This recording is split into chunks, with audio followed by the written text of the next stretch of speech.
Hello, everybody. Welcome to your very favorite Bronze Age comic book podcast, Flea Market Fantasy. I'm your co-host, Mike-DELL, and as always, I'm joined by... Mike-DELL of the LCS Hockey Radio Show.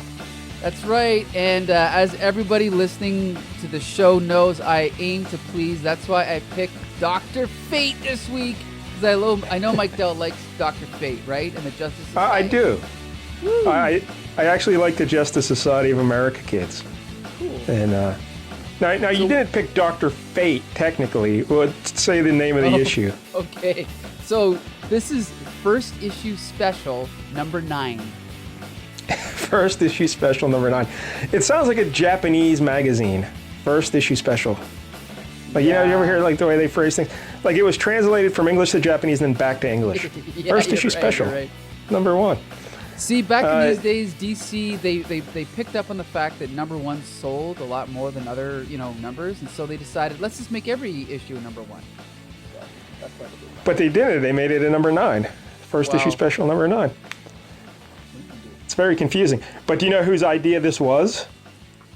The first issue special thing? I'm going to take a guess, Yeah. only because I like to tie things together. I think it was Carmine Infantino. That is correct. It was Woo. Carmine Infantino. And because he's just like you said, he thought, hey, number 1 issues always sell more. Let's just make a series of number 1 issues.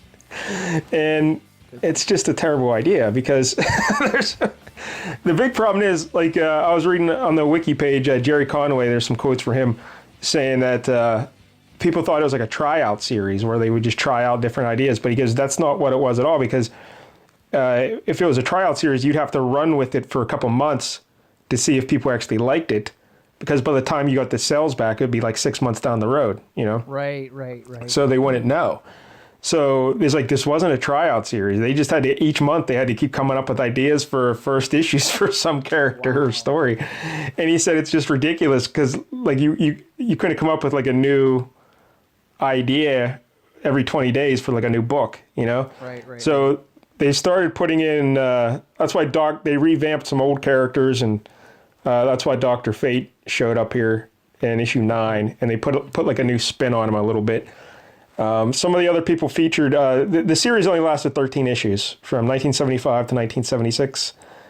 And some of the other characters that appeared were, we talked about this guy once before, what's his name, Metamorpho or whatever? Is that Yes, it? Metamorpho?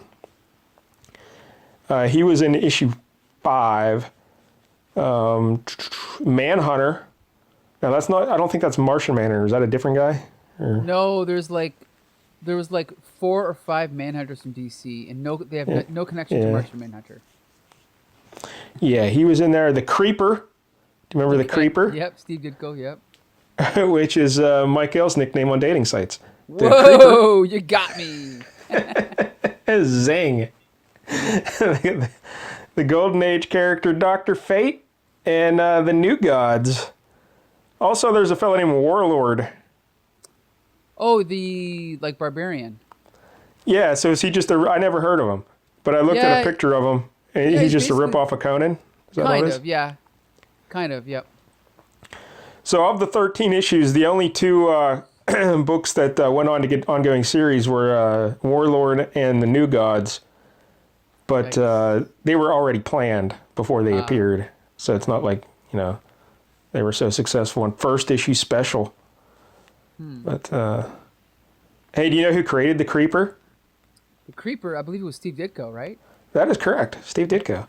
He drew the issue of the Creeper in first issue special, but he did not write the issue. Really? So, I don't know. Huh. But anyway, trying to think anything else about first issue special. I guess issue 1 featured some guy named Atlas. It was Jack Kirby. Oh, yeah. You know what? I've got that somewhere. That didn't go anywhere. Issue 2 was the Green Team Boy Millionaires. Joe Simon. Never heard of that. That didn't go anywhere either. Then Metamorpho was 3. 4 was Lady Cop. Poison Love. Lady Never Cop. heard of that. Wow. Okay. Then Manhunter. Then issue 6, Dingbats of Danger Street. Well, everyone remembers that movie. Another Jack Kirby creation. Oh, really? Number 10 was The Outsiders. Joe Simon. Now, this is either Pony Boy and Soda Pop, and those kids? Remember the No, Outsiders? I think it's a different one. Or it could be Kevin Nash and Scott Hall. I don't know. I'll have to read. Find out. NWO, Mike-DELL, for life. Number 11, Codename Assassin. Ooh. I don't know who that is. No, me neither.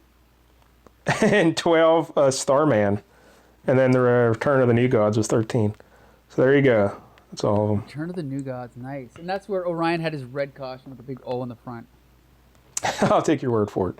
All right, so there it is. First issue special. But this issue that we're doing today features Dr. Fate. Yes. Now, Michael, I've noticed sometimes they spell out doctor, and then other times they just DR period. They abbreviate it. You know, I don't know. Does that bother you? Because it kind of bothers me. I'd like to see some consistency. I'd like to see it. I kind of like it spelled out, you know? Yeah. The writer here is Martin Pasko. We'll talk about him later. I used to have him on Facebook. Sadly, he passed away. Yep. And Walt Simonson is the artist. We talked all about Walt a couple weeks ago, and we did X Factor. So, but this is very early Walt Simonson. This is one of the first things he ever did in terms of like superheroes. Cool. So Dr. Fate, his real name is Kent Nelson. Not to be confused with Calgary Flames legendary center Kent Nielsen, Oh, that's what I was thinking of. the Magic Man. Yeah, isn't that weird that Dr. Fate is a magical character named Kent Nelson, and then Kent Nielsen, slick Swedish center, nickname the Magic Man. That is pretty interesting. Yeah. All right. So, Dr. Fate's first appearance was More Fun Comics 55, 1940. So he's one of the earliest superheroes. Yep. How about that? And do you know who created him? Oh, wow. From memory, honestly, I can't think of who. No idea. Gardner Fox and Howard Sherman. I was going to guess Gardner Fox, but I never heard of Howard Sherman, to be honest. And of course, Dr. Fate was one of the founding members of the Justice Society of America. That's right. And that was like Spectre and Sandman and all them guys, right? Yep. Wonder Woman, Green Lantern, Flash. Good times. So that's really all I got in terms of notes. Because this issue talks about his origin, so we'll get into that. Anything else about... describe what the Dr. Fate looks like, because I think he has one of the cooler costumes. Oh, very cool. Well, his costume is two colors. It's yellow and blue. So he has or golden. So he has a gold helmet that covers his whole face with just his ears sticking out. Yeah, but it's like a cool helmet. It's like, I don't know how to describe it. It's kind of like contoured in the middle, like a little, I don't know. I don't know. It's a bit like, I was going to say a knight, but it's not really a knight, but it almost looks like what is that, like, not an iron, but like the front of a train, how it's got like a line in the middle and then it's kind of angled on each side. Yeah. I can see that. Then he has like a yellow collar and a yellow cape, and then yellow rings around his shoulders. Yellow gloves, yellow underwear, yellow boots, and then everything else is blue. And then he also has a yellow amulet on his chest.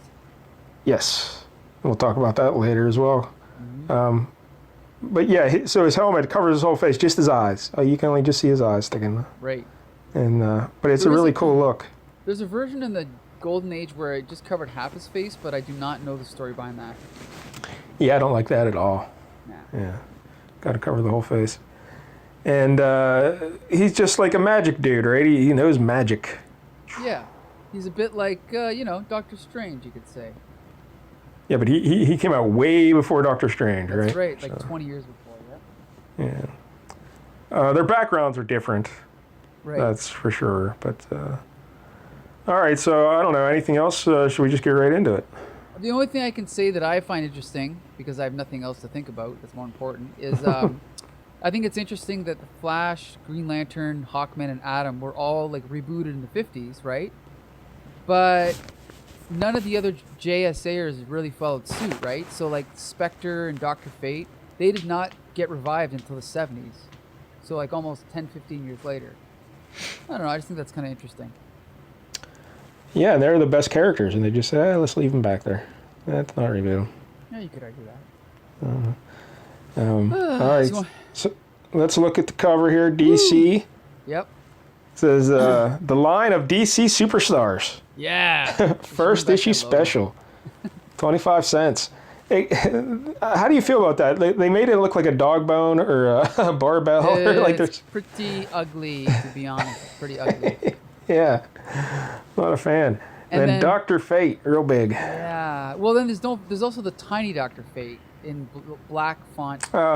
It's almost like, I think that's for the people that are just looking at if you're looking at like one of those old shelves where you can only see the top like 1 inch of the book, right? You got to have the title as well. I think that's why.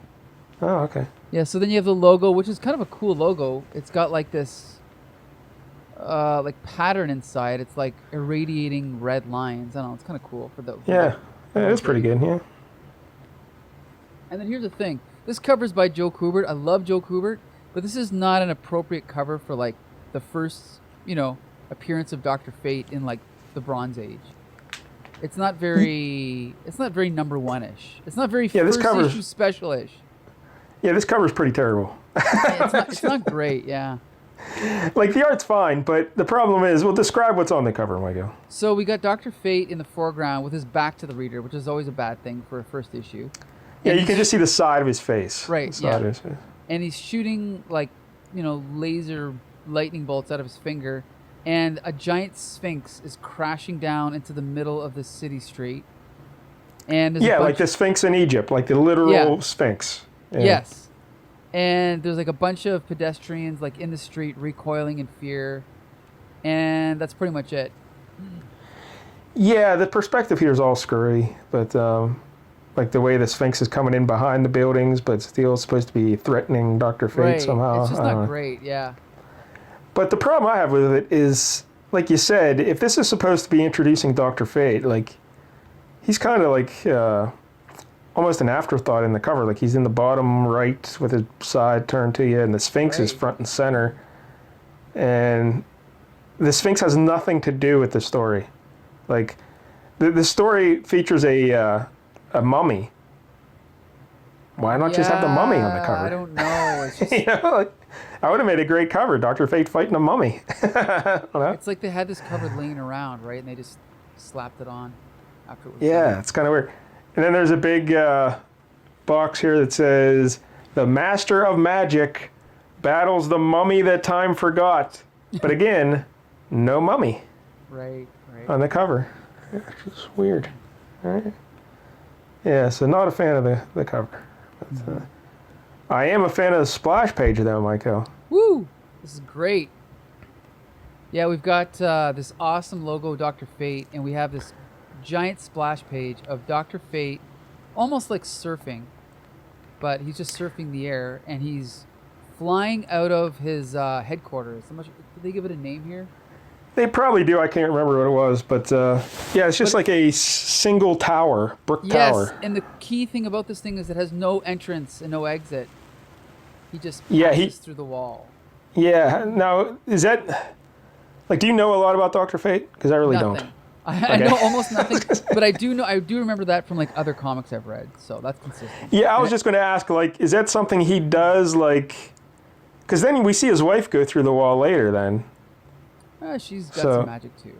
But I'm pretty sure, like, in the Justice League Unlimited cartoon, he was in there, and I think it was the same. I guess what I was wondering is his going through it because he's enchanted or because the tower's enchanted, but I don't... Like, could anyone walk through it if they tried? I think it's a little of both. All right. Way to ride the fence, Mike-DELL. Yeah. Way to ride the fence, yeah.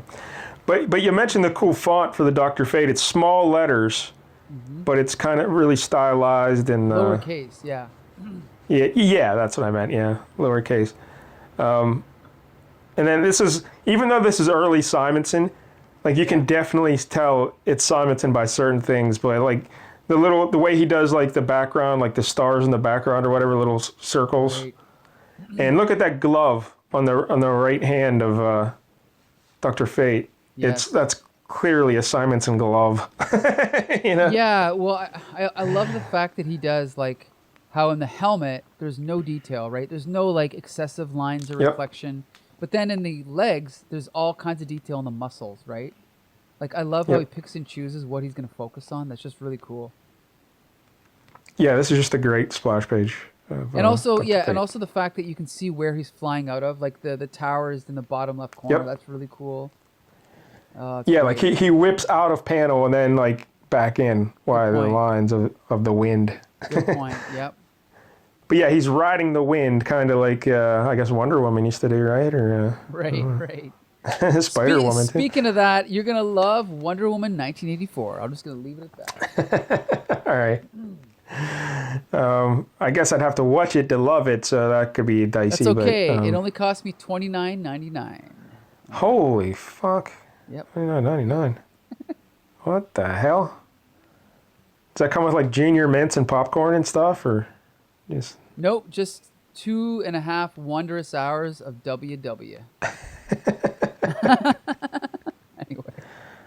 Okay, back to Dr. Fate. Yeah, he's flying out of his little tower there because he's sensing evil is afoot, right? Like right. They're jumping right into the story. He's already he sensed something, right? Yeah, often has the crystal orb of Nabu. That's like Nabu's the guy that gave him his powers, right? Isn't it Naboo, like in Star Wars Phantom Menace? Naboo? Maybe Naboo would be a better way of going. Yeah, Naboo. It's Nabu, Naboo. Yeah. It's awesome radiance over the land, but never before has this night has it shone with such urgency, such foreboding. So his little magic is sensing trouble. Right. It portends the struggle I have dreaded all my life. Uh-oh. Yep. Building on past continuity. I love it. So he has to go to some museum in Boston. Yeah. That's where he's going. So cool. So yeah, he goes to the Boston Museum of Egyptology. I love stuff like this. Now here, like, again, we mentioned this is very early Simonson. So if you're just looking at the faces of these guys, you would not recognize this as Walt Simonson, I don't think. No, you're right. This is more... like that profile of the guy in the bottom middle panel is very, I guess you could say cartoony, like older style. Like a caricature of someone's face. But this is fascinating to like know how his art evolved, you know? Like, I would never guess he started here, but yeah.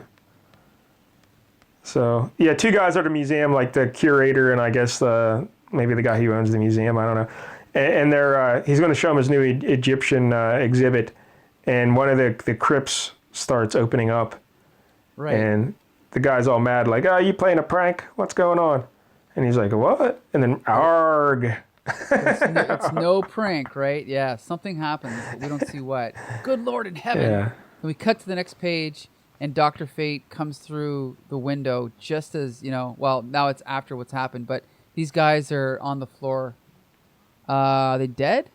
Yeah, I guess they're dead. Yeah, they're dead. Yep. Broken bodies. Bodies Are broken. Right. Yeah. And I love this shot. Dr. Fate, wait, now I sense it. Great evil, the lingering essence of a servant of Anubis. And then this really cool Simonson shot of like the helmet and like these, I don't know what these are, energy lasers shooting out of his eyes with other lasers inside of them. It's pretty cool. And then from off panel, we see this hand coming, and then with this giant sound effect, wham! And then we see this mummy. At last we meet, student of Naboo, and since that wise one's mind is linked with yours, so do you recognize me?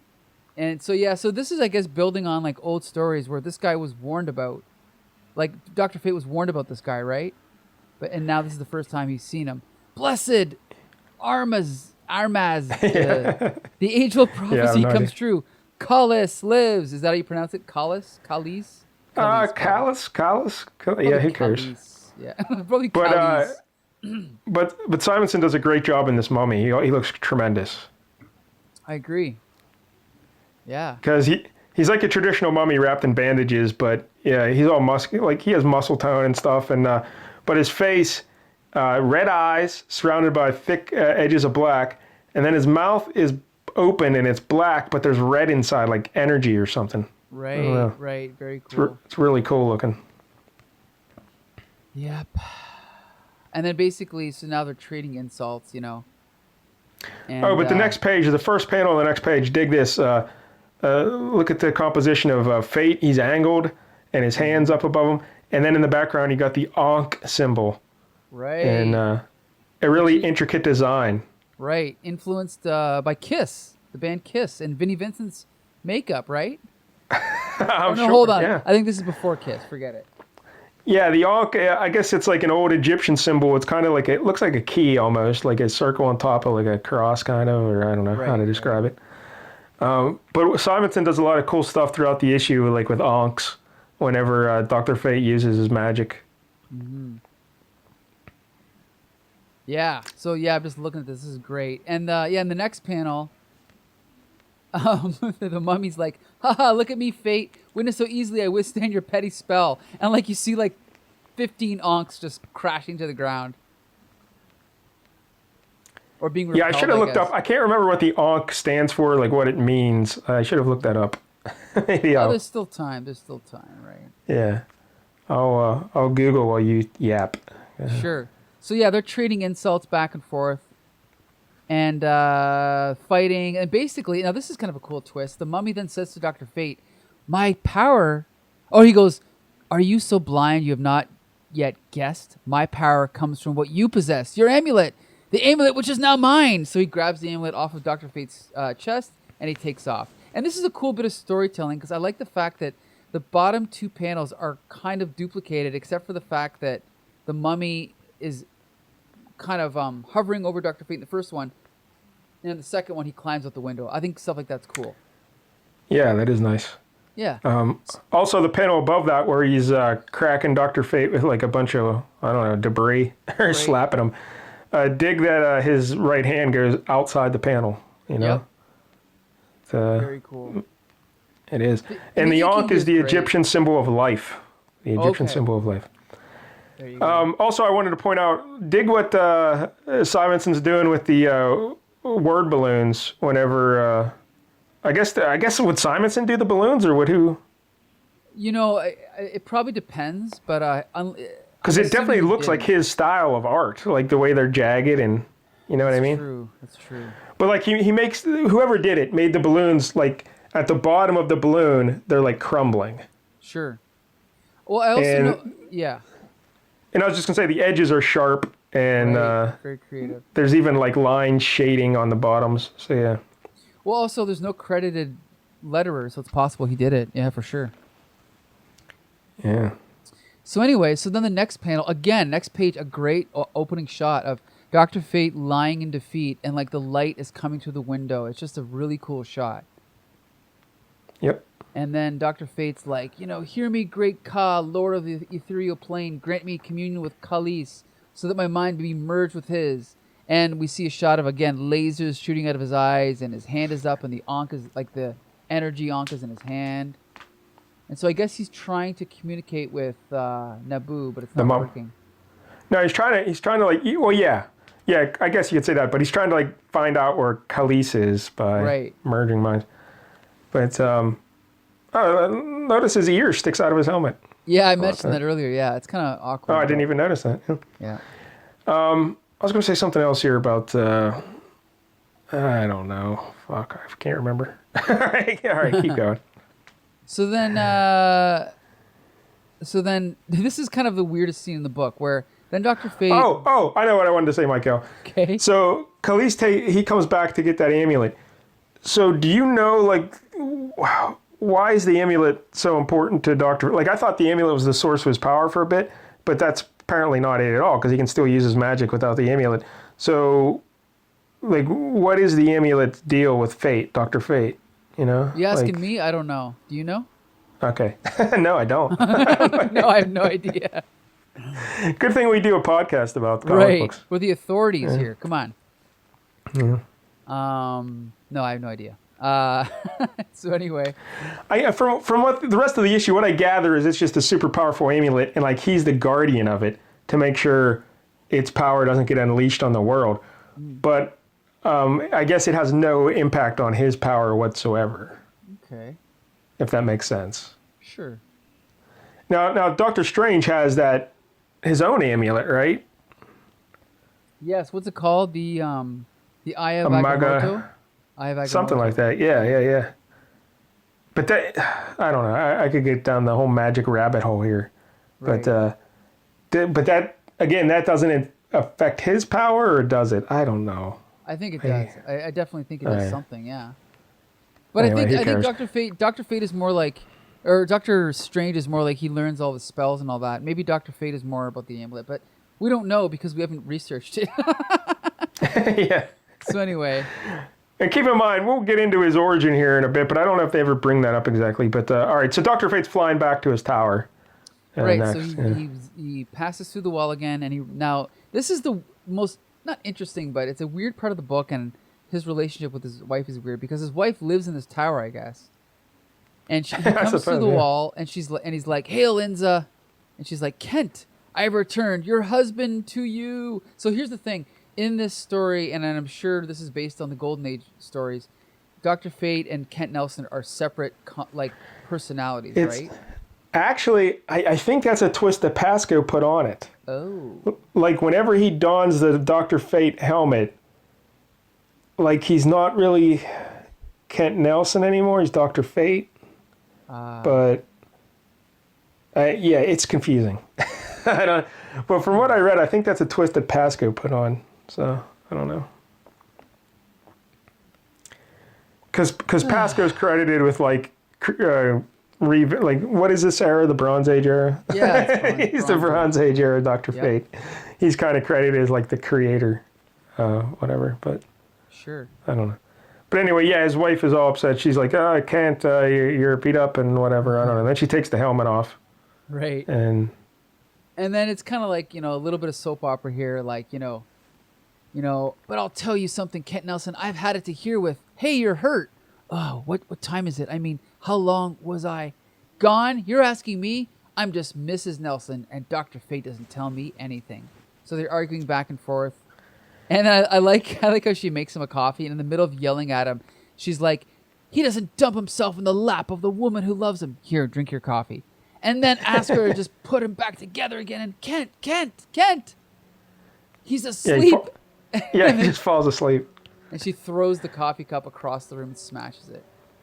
But before we get on, look back at the page where she first takes his helmet off. Yeah. That big panel. Simonson's doing a whole lot of work on the hair, which is something you usually Good point. You usually don't want to see that. That's a lot of work on it. Yeah. He's putting in a whole lot of work on the hair. But also, look at the face of her. It's kind of reminds me very much of Barry Windsor Smith, or like. Really? Maybe like the spacing on the eyes and the mouth. I could see that. Yeah, I could see that, especially in the middle row, like the right-hand side, definitely.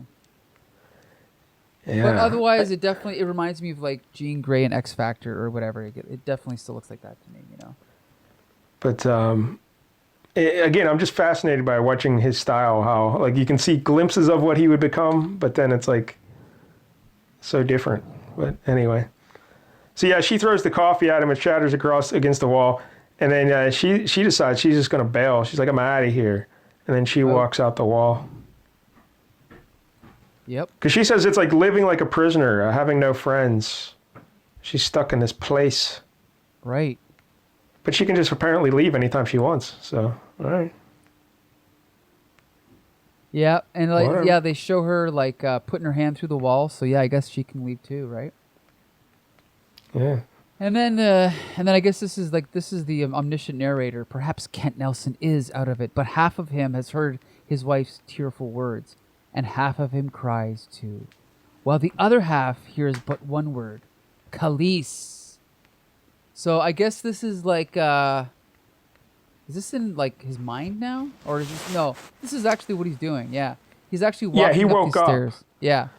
Yeah, he's going up to his study to like research Khalees and right, look for a weakness.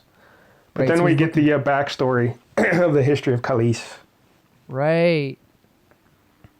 And so basically, yeah, so apparently in 2030 BC, there was this mad priest named Khalees. And he was preaching about a what turns out to be a false god or whatever. It's his god. Well, yeah, he's mad at other people for worshiping false gods, and he says you should worship Anubis, the old Egyptian god. Like he looked kind of like a black cat or a dog. I guess you could say. Yeah, I guess probably a cat. Yeah. Maybe not. Yeah, you're right. Yeah, but anyway, yeah. By the way, very cool design on this. So basically, it's like this, preacher guy dressed up all cool, and he's preaching to these guys. But then we see Anubis show up and like sort of like a cloud of smoke, but it is a little bit abstract, right? Like it's just it's almost a little bit like a hieroglyph come to life. He's like a black, solid shaped dog face, but like with his hands are kind of normal, and I don't know. It's hard to describe. It's a very cool design though. But he shows up to reward Khalees because Khalees destroyed all the people worshiping the false gods or whatever. So Anubis is like, hey, you did a good one for me. So here, I'm giving you this amulet of Nabu. Right. Yep. Very cool. So then now he's like, I control you now, slaves. You will build the mightiest of pyramids in homage to Anubis. Oh yeah, I guess when he gave him the amulet, it wasn't the amulet of Nabu. It was just an amulet, right? There's some random amulet, I guess. Well, what does he say here? He's like Anubis, the amulet of Anubis. He names it after himself. Yeah, he named it after himself. Yep. But so then a fella named Nabu shows up. That's right. He's like only the divine pharaoh may be honored by such a temple. No longer will you defy the lords of life, Khalees. Such is the will of Nabu. So then he knocks him out with like energy or whatever. And then as punishment, he uses the onks. He has the onks. Right, the onk energy. So then he takes the amulet and calls it the amulet of Nabu. Right. So then the slaves, to punish Khalees, they decide to mummify him alive. And then, but as Khalees shrieked in agony, we see Anubis, fear not, Khalees, you will know life and death until you have recovered the stolen talisman, if need be, for all time. Yeah, so this Khalees guy is mummified, but he's not going to die until he gets that amulet back. Right. So. And see, again, I don't know if this is referring to old stories or not, but then Dr. Fate is like, Nabu, he never told me the amulet's secret, only that one day someone named Khalees would try to take it from me. Now I understand why. And I think I'm guessing this is all new? Yeah, I think so. Now, this stuff that we're about to read was old. Yes, definitely. Yeah. So now we flash back to the origin of Dr. Fate. Which, by the way, I did look this up, and because it specifically says 15 years in the past, that places this story in 1955 on Earth 2. Yes. We should mention it's on Earth 2, not that it matters, but it is. Yeah, and this flashback here is taking place in 1920, right? Oh, with his you're right, because he's a little kid. You're right. Yeah. Okay. So anyway, so Kent Nelson is traveling to Egypt. Oh no, sorry.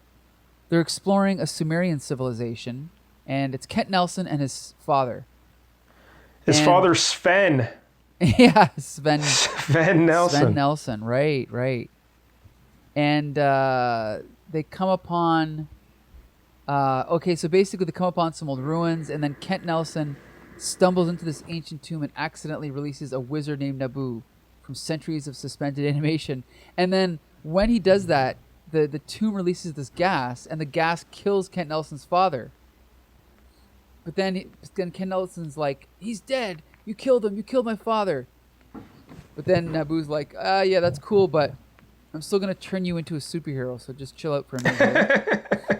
And then he puts him in a force field I guess and immobilizes him. The gas that got released was what was preserving Nabu.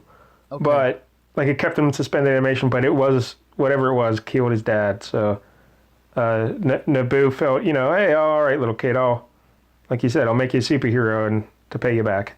So, yeah, right. Sorry about your dad, but... Yeah. So then it's like that day, half of Kent Nelson died too, but not as his father had died, for the dead half was reborn as a being whom Nabu taught the magic secrets of the universe, as a being dedicated to preserving the natural order, a being called Dr. Fate, spelled out in full. Dun, dun, dun. Yep. Yeah. So, here's my question. Yeah. Like, he just instantly turns the little kid into a grown man as Dr. Fate? Or? No, I think it means he kept him in like suspended animation for like 12 years or something. While he taught him all the secrets of magic. Okay. Because, like, he wasn't like a little kid as Dr. Fate, right? Like. No.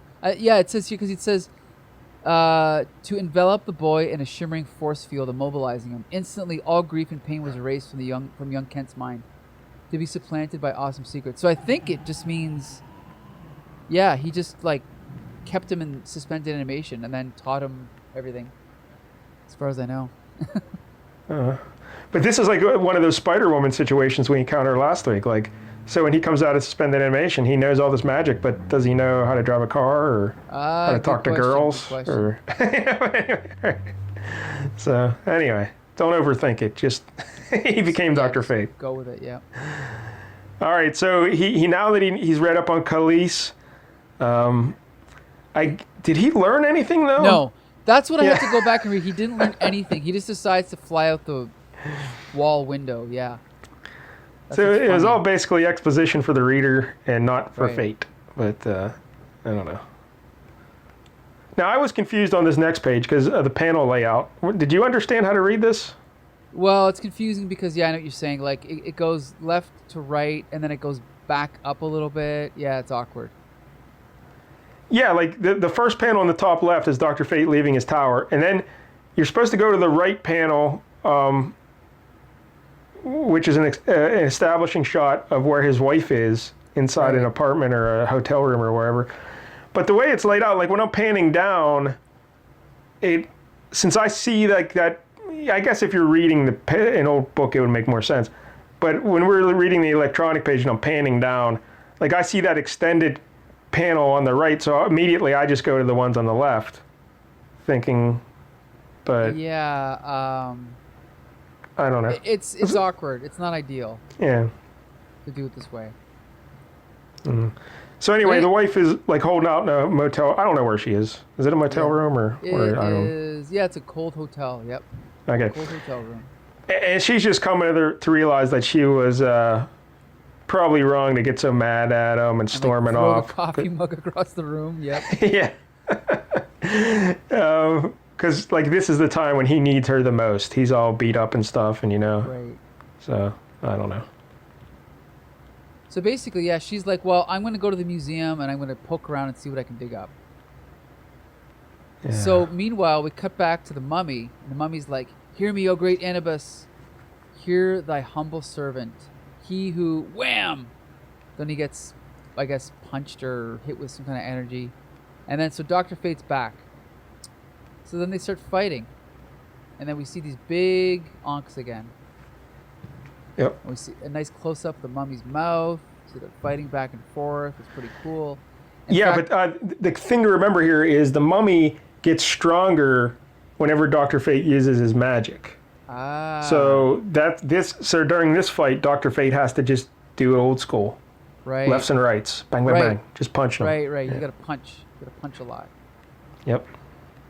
And then he's like, Tezcatlipoca, god of trickery, grant me agility to disorient my foe, until the magic, I can't read, until the moment I can unleash my magic now. And then we see all the onks flying around. And then there's so much energy release that we cut to a shot of Boston, and then the lights all go out, which is kind of cool. Yeah, like he sucks all the energy out of Boston because for some reason he understands that light is Khalees's weakness, but I don't think he ever found that in his research that we were aware of. Yeah, they should have showed that him finding that in his books, right? Yeah, so he takes all the electrical light out of Boston and like with his magic, and he shoots all this light at Khalees. And it's a great panel by Simonson. It's tremendous stuff. And then we get a close up of Dr. Fate's eyes, and we see like the ankh in his eyes. Right, very cool shot. So the light energy is enough to like scare Khalees away, but it's not enough to destroy him. And Dr. Fate now is all tired, but his lady shows up. What's her name again? Inza? I-N-Z-A? Yes, Inza Nelson, yeah. Inza. And what kind of name is Inza, by the way? I don't know. All right. Good question. So she shows up and she says, "Hey, look what I found. It's part of the sarcophagus." Right. And it'll tell you it's his weakness. You got to say his name, I guess. Got to say his name. Right. So that's nice. And then we get back to like the subplot of like, honey, listen, what I said earlier, Kent. I mean, Dr. Fate. Oh, never mind. I keep forgetting there are two of you, my husband and Dr. Fate. But see, here's my problem with that. Because the fight earlier was all because she was painfully aware that there were two of them.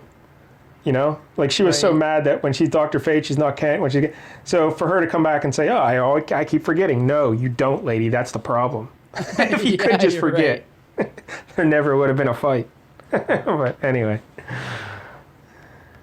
So then all of a sudden, a Sphinx and a pyramid appear in Boston. Yeah. So this with Dr. Fate, when he flies off, though, he says, "You've been a great help, Mrs. Nelson. Thank you." And she says, "Swell." Yeah, he just flies off. But yeah, in Boston, there's a big Sphinx, but it's not like the Sphinx on the cover. It's got Anubis's face on it. Right. So yeah, obviously they weren't communicating in the DC offices that day. Yeah, and it's not like the Sphinx is flying in either. It's just there. So basically, Khalees is turning Boston into Egypt. There's a big pyramid, all in tribute to Anubis. Right. And we see this, again, really cool shot of Anubis, like in the skyline, like above the clouds. Yeah, because Khalees calls him. He says, "Hey, Anubis, are you proud of me? Look what I did to you to honor you." And what does Anubis say, Michael? I love this. He's like, "Who disturbs Anubis? Show yourself if you dare." And then he's like, Khalees is like, "It is I, your faithful servant Khalees. See how I've honored you, O Lord? See? Khalees? The name means nothing to me. But henceforth I shall mark it well as a fool's name. And what else can he be who risks the wrath of Anubis but a zealous fool?" And now Khalees feels like a piece of crap because he's like, "Well, you don't even remember me? I served you for 3,000 years. Look at me, Anubis. See your servant. Look at me." And he tears off his bandages and he's all got like messed up skin underneath. Another cool shot. Kind of looks like Deathlock. Looks like Deathlock. Yep. But look at that sound effect when he's ripping off the bandages. Rip. Lowercase letters. We noticed that, yeah. Exclamation point. All black. Rip. All right. Yeah, so then Dr. Fate flies in and he's like, "The artifact Inda discovered may prove helpful. I fear the mummy's strength increases greatly, and this time it will take more than fists to distract him." And again, I want to point out the word balloons here. Like when Khalees yells, "Look at me," it's all jagged and outlined in red. Right. And then on the next page, whenever Anubis is talking, like his dialogue balloons are like kind of weirdly shaped and outlined in red. So, like if Simonson's doing this, he put in a lot of work. I agree. Yeah, it's great. And then Anubis is still insulting him. He's like, "Look at you, who are not but rotting flesh and crumbling bone. I could sooner see a maggot's soul than recognize you. However, I may consider your cause if you destroy that annoying Dr. Fate." And then he's like, "I love this. Destroy? Do you not think I have not tried? Behind me, you." And then Dr. Fate's back, so then now they're fighting again. Yeah. And so then Dr. Fate, huh? But this is great stuff coming up here, like the design of this. Right. What Simonson's doing. Yeah. Because Khalees calls on the claws of Anubis to overcome Dr. Fate. And they're kind of like flat, two-dimensional ribbons with like jagged designs on them. Right. Very cool. And like they kind of envelop him. And then, but then, finally, with a surge of mystic energy, he frees himself. So he smashes through them, right? And then he's like, "No man can change what is destined, and what is destined, Khalees, is your defeat." And now, so he's got the sarcophagus seal, and then Khalees is like, "He mustn't speak the words. He can't." But then Dr. Fate does. He says, "Hetep Keti Tefnokt Amon Ra Mentapta," which we all know is the way to defeat Khalees. What were you gonna I'm say? glad you're not Dr. Fate, because if like you were there, you'd be stumbling over it, and and I'd be dead. and yeah, Khalees would just murder you. You're right. But Dr. Fate, he knows how to pronounce those words with 6 consonants in a row. Right. Sorry. So then again, we get another great page, right? Of like Dr. Fate is standing kind of like in front of an image of his own helmet, and then above him is like one of those Egyptian eye things. He's inside a sun that's like exploding rays, and then below that is that another god? Yeah, like a little bird. Yeah, bird god or whatever. And like the amulet's flying out of the mummy, and the mummy's recoiling. Khalees. And he's like, Amun-Ra, make me one with you to destroy your enemy. It's great. I guess that little bird's Amon-Ra. Okay. There you go. But So- even look how the amulet's flying, because like Khalees is getting destroyed by this magic, and he's getting blown away. And like the amulet, even the perspective on the amulet, how it's tilted and towards the camera, it's great. Right. It's very Good cool. stuff. Yeah. So then now the mummy, Khalees, has been destroyed. He's crumbling into nothingness. And then Dr. Fate reaches down and grabs the amulet. And now we get a really cool shot again. Dr. Fate is in the foreground holding the amulet. He's kind of like almost crouching down on the ground. In the background, we see a car driving towards him. It's a really cool shot. And look at the foreground, his hand and the amulet. That's definitely like a mature Simonson. You know, like Right, you would right. recognize that as Walt Simonson. Yep, definitely. And also, when he gets the amulet, he says, "The amulet of Anubis is mine again. The world will be safe from its terrible power." Right. And so I guess that's all it is. Is he watches over the amulet? It's not like he gets power from it necessarily. But Okay. I don't know. Anyway. And then, so then the person in the car is Inza, and she's driving what is a period-appropriate car from 1955. And she pulls up. She's Is like, it? let him be... Well, somewhat. She's like, guess, let him be yeah. alive. Let him be alive. And then he's alive, of course. And he's like, honey, I did it. We did it. That thing you found helped fate defeat the mummy. She's like, we? Yeah, we. You and me. And she's like, and Dr. Fate. And you know something, husband mine? I think maybe I can learn to live with him after all. And it's Yeah. Finny. Yeah, because he has the Dr. Fate helmet on, and he calls her honey. I did it. We did it. And then that's why she says, we? You got the helmet on. And then he takes the helmet off, and he says, yeah, we, you and me. Right, So right. maybe now he's passed beyond that barrier of Dr. Fate. So maybe this is the twist that Pasko put on it. So now that is gone. I don't know. Could be. I should really learn more about Dr. Fate. So... Maybe in another episode, anyway. Yeah. So then instead of a letters page, first issue special, they always did the story behind the story. Or they would talk to the writer and the artist. And we get Martin Pasko giving us like his biography. But I got to tell you, he was being so clever here that I got annoyed and I couldn't even read it. Oh, really? Yeah. I didn't even read it Yeah. at all, so... Yeah, I just gave up. And then instead of writing anything, Walt Simonson just did his own little self-portrait, a little sketch. Right. Very And then he cool. says, and now my greatest secret, my signature is really a dinosaur. Dun, dun, dun. Cool, eh? And by the Yeah. way, I did not know until I just skim-read this that Martin Pasko was born in Montreal, Quebec. Yeah, Fellow well, Canadian. we'll talk about that right now if you want. 'cause Sure, I let's do it. Got some Martin Pasko info for you. He was born Jean-Claude Rochefort in Montreal, Quebec in 1954. Not to be confused with Norman Rochefort, the former Quebec Nordiques defenseman. Huh. Because I'm sure you were wondering if they were related. Yeah, I was wondering, yeah. But no relation. Sadly, he passed away just in May of 2020 at 65. Yep. That's sad. At 14, he started being a regular contributor to the Superman letters column. And he wrote every month. And Julius Schwartz, the editor, gave him the nickname Pesky Pasko. Right, I knew that, yeah. Because he is so... And I guess Doug Friedrich, comic book writer Doug Friedrich, recommended that Pasko do this. Really? I don't know how old Friedrich was at this time or how old Pasko... But I guess he told Pasko to do this if you wanted to get into comics. Like, if you just make yourself known in these letters columns, then when you submit something in the slush pile, they'll recognize your name. Huh. So I should start on that then. I think it worked in 70s, but not so much nowadays. But his first published work came in 1972 when he was 18 years old, when he contributed his story to Vampirella 20. But the story was accidentally credited to Pasko's friend Doug Mensch. Really? So even though he wrote it, Doug Mensch got credit. His first credited work was in Warren Publishing's Creepy 51, 1973.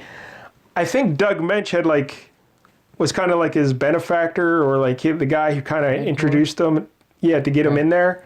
Okay. And maybe there's a miscommunication and they thought it was a Doug Mensch story when it was actually his story. But anyway. Gotcha. So in 1974, Julius Schwartz, remembering Pasko from his letter columns and whatnot, gave him opportunities to write backup stories for Superman and Action Comics. Awesome. How about that? So he's like, what? How old would he be there? 20 years old? What did I say? Of course, yep. Yeah. Yes, 20 years old. So then he wrote 37 issues of Superman between numbers 277 and 367, and that spans from 1974 to 82. He revamped Dr. Fate in 1975, like we just discussed, and then he wrote Dr. Fate backup stories in The Flash from issue 306 to 313 in 1982. And he did 9 issues of Justice League of America from 1974 to 77. He did Wonder Woman's 218 to 224 and 226 to 232 from 1975 to 77. And he did the Saga of the Swamp Thing 1 through 13 and 16 through 19 from 82 to 83. So he was the guy right before Alan Moore doing Swamp Thing. Yeah, so people always forget about him doing Swamp Thing. Right. In the 1980s and 90s, he went out to the Hollywood. He became a scriptwriter for TV and a story editor, and also for animation. But his TV credits include working on Cheers, Fantasy Island, Simon and Simon, The Incredible Hulk, Roseanne, Max Headroom, and then the animation stuff he did was Thundar the Barbarian. Nice. G.I. Joe. I knew that. Teenage Mutant Ninja Turtles. Huh. And he won an Emmy for Batman the Animated Series. And he was a co-writer of Batman The Mask of the Phantasm, that movie. Whoa. Interesting. Also, there's a story. Are you familiar at all with Thundar the Barbarian? Yeah, I know it was co-created by Jack Kirby and Steve Gerber, right? Yeah, and there's like a Wookiee kind of character named Ukla. Okay. Like the sidekick for the Barbarian. And Pasko is the guy that gave him the name Ukla because he was having dinner with Steve Gerber, and they were walking around, and they were walking by the UCLA campus, and they saw the sign for UCLA, and Pasko said, why don't you just call him Ukla? Really? Like UCLA. Yeah. Okay. So that's how he got the name Ukla. Huh. Yeah. All right. So there you go. Martin Pasko. Anything else? I was not familiar with his work until this. I've obviously read many of his, I've come across him many, many times, and, I've always thought he's a good writer. And like I said, I used to have him as a friend on Facebook, and I used to, follow him and comment on his posts, and then, unfortunately, he passed away. Yeah, it's pretty cool. He works in TV. He was on Cheers. What the hell? He's a story consultant. I know, yeah, it is funny. That's what's interesting. A lot of these 70s guys went on to work in TV, so they were obviously talented, right? Yeah. So there he is, Martin Pasko. What'd you think about the rating here? I thought it was solid. He's only 21 here when he's doing this. Yeah, so. It's not like a masterpiece, but I know that the reason I picked this is because this is usually the Dr. Fate that people talk about when they talk about classic Dr. Fate. So yeah, I like the story here for sure. Yeah, there's no the dialogue was fine. It wasn't terrible or anything. I mean, it was some of the stuff with the wife was a little forced or whatever. But he's 21. What the hell? Right. But it reads fine. There's no. I guess you could say the one problem about the weakness of light being Khalees's weakness. I don't know if that was ever really established until he just says it. Right. But otherwise, unless he did and we missed it, but I don't think so. I mean, like Yeah, when he was I researching. I just like I know he didn't create Dr. Fate, but I like the character and the setting and the way he used like the museum and all the classic tropes of that genre, like the mummy and all the Egyptology, whatever. I thought it was cool. Yeah, now that I'm thinking about it more, I'm guessing what he revamped was making it so Dr. Fate is always Kent, and there's no more divide with the helmet. You know what I mean? Like putting the helmet on now. So maybe that's what he revamped. I don't know. What about the art? Simonson, we mentioned this was like one of his earliest superhero stuff, 1975. Although he got a later start in comics, so he was like 29 here. But the art, he does so much great stuff here, like with the Ankh designs and the magic and it's so good. Like the faces of Inza. Inza is not exactly attractive in this book. Let's put it that way. Not exactly. Yeah, I could see that. His drawing of human faces, not so good at this point in his career. Well, but his design, his line work and his design, tremendous. That's the thing is like sometimes he spends a lot of time and puts a lot of thought into a panel, but sometimes it seems rushed. But like because he's still finding his way and whatnot. But but the great panels here are extraordinary. Yeah, really good. There's a lot of thought put into it. Yeah. Just the way he handles all the Ankhs when he's using his magic, it's so great. And for me, I just find it fascinating his evolution as an artist. Like, go back and read this, and then, like I said, you can spot classic Simonson in some panels, and then other panels, it's like I would have no idea he drew this. Right. So I just love it from that aspect. So overall, Mike-DELL, I enjoyed it. Whoa! Yeah. What a shock. Yeah, definitely the Simonson art elevates it because, like I said, I'm just so intrigued by it, and I loved his design of the mummy and all that.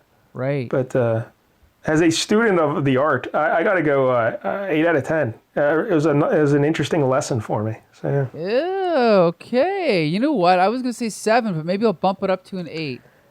Yeah, I was gonna go 7 as well, but then I was like, I just enjoyed looking at his art so much, just to like realize how it evolves and stuff. So sure. Yeah, 8 out of 10. That's probably the first DC book you gave a higher rating than me, I think, eh?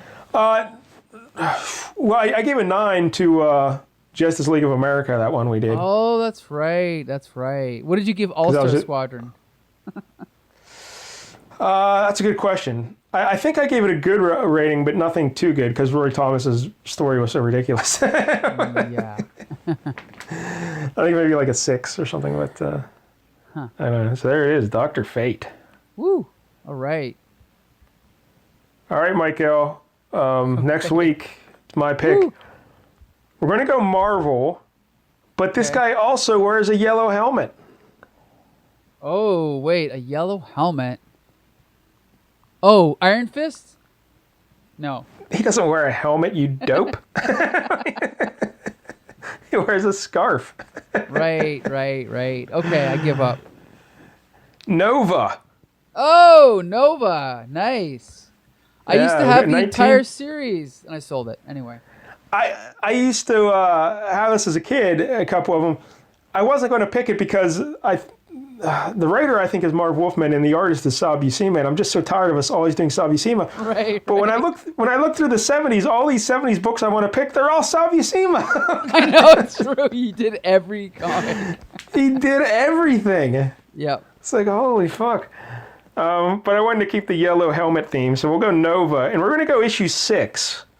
Because this is kind of weird, but I want to talk about the cover, another cover design question when we get to it.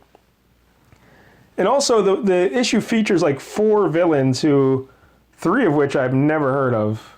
Okay. So it'll be interesting to discuss these people, because wait till you get a load of these guys. Oh yeah, I can't wait. I've read this before, so I'm looking forward to reviewing it. Yeah. So that's Nova issue 6 from 1977 next week. Can't wait. Okay, so yeah. Join us again next week. Every episode we review a different Bronze Age comic. 1 week I pick, 1 week Mike-DELL picks. We review comics from the 1970s and 80s, and Free Market Fantasy is available on Stitcher, iTunes, Spotify under Comic Book Syndicate. Also under Comic Book Syndicate, our Twitter feed, our Facebook page, on YouTube, and on the Comic Book Syndicate website. So until next Tuesday, disperse!